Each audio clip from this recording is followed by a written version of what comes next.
అదే నమస్కారం. అశూర్ రెడ్డికి సంబంధించి మనం 2-3 వీడియోలు పెట్టున్నాం. బట్ ఆ వీడియోలు ప్రైవేట్లో పెట్టాం. కారణం ఏంటంటే నేను ఆమె హైకోర్టుకి సబ్మిట్ చేసుకునే ఆధారాలు చూస్తే అయ్యో పాపం అనిపించింది ఈ అమ్మాయి. అయ్యో పాపను వాడు ఎందుకు యూజ్ చేయాల్సి వచ్చిందంటే షీఈ్ విక్టిమ్. తను చెప్పిన దాని ప్రకారం, కోర్టుకి ఇచ్చిన దాని ప్రకారం. అవతల ధర్మేంద్ర ఉన్నాడే, నిన్న చాలామంది కామెంట్లు పెట్టారు, ఓ రేంజ్లో వాడేశారు, మొత్తం నాకేశారు వీళ్ళని. వాడి కోసం ఖర్చు పెట్టుకుంటే మొత్తం ఈ అమ్మాయి ఖాతాలో వేశాడు. ఇక్కడ కొన్న కార్లు అది ఇండియా వస్తే తిరగటానికి, ఇక్కడ కొన్న విల్లానో లేకపోతే ఇల్లు అతను తిరగటానికి, ఇండియా వస్తే ఉండటానికి. ఈమెకి ఏవైతే డబ్బులు వేసాడు అవన్నీ కూడా ఈమె లండన్ వెళ్తానికి రావటానికి. ఈమె లండన్ వెళ్తూ వస్తూ ఉండేది ఎందుకు? అతనితో ఉండటానికి, ఇంకా అతనితో ఎంజాయ్ చేయడానికి, వాడి కోరికను ఉండటానికి. వాస్తవానికి మీరు పెళ్లి చేసుకుందాం అనుకున్నారు, ఉన్నాడు కదా జాతకాలు చెప్పే బ్యాచ్, అతని దగ్గర వెళ్ళానట్టు వేణు. ఆ వేణు ఉండి లేదమ్మా లేదు, అసలు జాతకాలు ఇద్దరు బాగుంటే అసలు సెట్గా అమ్మ వద్దంటే వద్దన్నట్టు. ఆమె అదే చెప్తే అవతల ధర్మేంద్ర ఒప్పుకోలేదంట. లేదు మనం పెళ్లి చేసుకోవాల్సిందే, ఇతను చెప్పేది ఏంటి అది చెప్పేది ఏంటని. సరే ఎట్లయితే అన్న మూమెంట్లో వీళ్ళు పాపం బ్రెయిన్ ట్యూమర్ అంట అనుషుకి.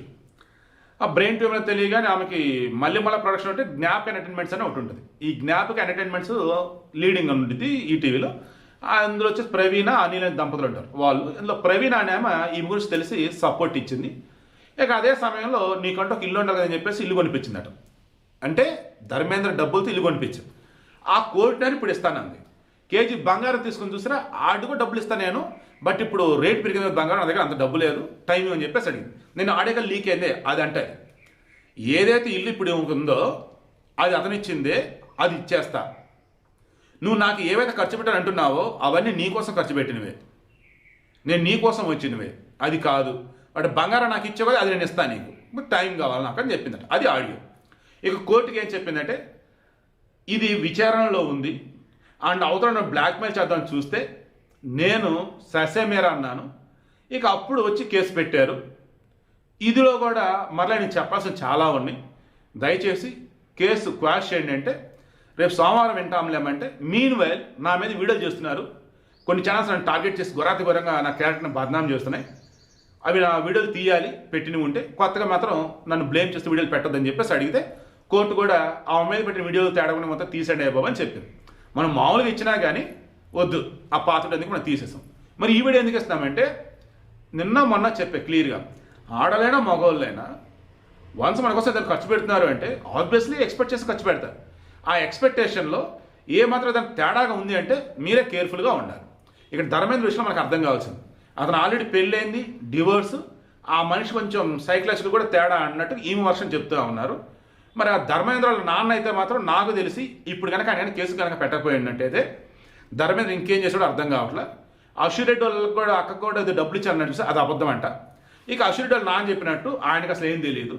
ఇక ఓవరాల్గా అన్నప్పుడు ఇక్కడ మనకు అర్థం కావాల్సింది ఏంటయ్యా అంటే ఒకే ఒకటి, ఈ ఎక్స్ట్రా మ్యారిటల్ అఫైర్స్ కానీ చట్టబద్ధంగా లేదు పెద్దల సాంప్రదాయబద్ధంగా మనం చేసుకునే పెళ్ళి ఇటువంటివి కాకుండా వేరేది కనుక అన్నట్టయితే ఎప్పటికప్పుడు ఏదైనా తలనొప్పులు తప్ప వేరేది కాదు.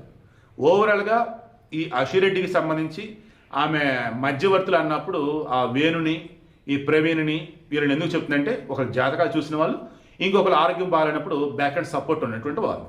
ఓవరాల్గా వీళ్ళకి అన్ని కూడా ధర్మేంద్ర గురించి అశూర్ రెడ్డికి సంబంధించి మొత్తం తెలుసు అనమాట. ఇప్పుడు ఏమంటుంది, నేను తప్పు చేశానా ఒప్పు చేశాను అన్నది ఈ విచారణలో తేలుతుంది. నన్ను ధర్మేంద్ర బ్లాక్మెయిల్ చేశాడా లేదా ధర్మేంద్ర నేను బ్లాక్మెయిల్ చేశాను ఇది కూడా విచారణలో తెలియదు. తొందరపడి మాత్రం ఒక ఆడదాని క్యారెక్టర్ తక్కువ చేసి మాత్రం చేయొద్దు. ఎస్, నేను సినిమాలో నటించి ఉండొచ్చు, బిగ్ బాస్ వచ్చేసి ఉండొచ్చు, రామ్ గోవర్మంతో ఎట్టబడితే అట్ట కూడా చేసి ఉండొచ్చు కాక, ఇంకా అవన్నీ అయిపోయినాయి. ఇంక అంతే. నా డ్రెస్సింగ్ సెన్స్ని బట్టి, నేను ఉండే విధానాన్ని బట్టి నన్ను తప్పుగా మాత్రం అనుకోవద్దు అన్నట్టు రిక్వెస్ట్ చేస్తాను. అందుకే ఈ వీడియో చేసి నిజాలు ఏంటో తేలే వరకు ఆగుదామని చెప్పేసి చెప్పడం. బట్ ఓవరాల్గా మాత్రం ఇక్కడ కూడా మరలా ఆడ మగ అన్నప్పుడు మగోడికి ఏమో సెక్సువల్ అవసరాలు కావాలి, ఆడవాళ్ళకేమో వీళ్ళకున్న పర్సనల్ అవసరాలు తీరడం కావాలి. అగైన్ అండ్ అగైన్ మరలా నడుస్తుంది ఏంద్రబాబు అంటే అధికారాన్ని డబ్బుని అడ్డు పెట్టుకొని ఎలాగంటే అలా ఉండిపోవడం. ఇతను ఏకంగా లాస్ట్ టైం వచ్చేసి ఈమెను బ్లాక్మెయిల్ చేస్తూ ఇబ్బంది పెడుతూ పెళ్లి చేసుకోవాలన్నట్టుగా సీఎం ఆఫీస్ దాకా కూడా వెళ్ళడం జరిగింది. అక్కడ ఉన్న ఒక వేరే గట్టిగా సోర్స్ వాడాడు, బట్ ఇతని గురించి ఎంక్వైరీ చేసి తేడా అని తెలిసి ముందు వెళ్ళరని చెప్పేసి పంపించేశారట. రకరకాల వెబ్సైట్లు ఇవన్నీ వస్తూ ఉన్నాయి.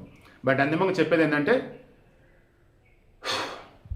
ఎప్పుడూ అయినా సరే చట్టబద్ధంగా ఉండేది చట్టబద్ధమే, ఇల్లీగల్గా ఉండేది ఇల్లీగలే.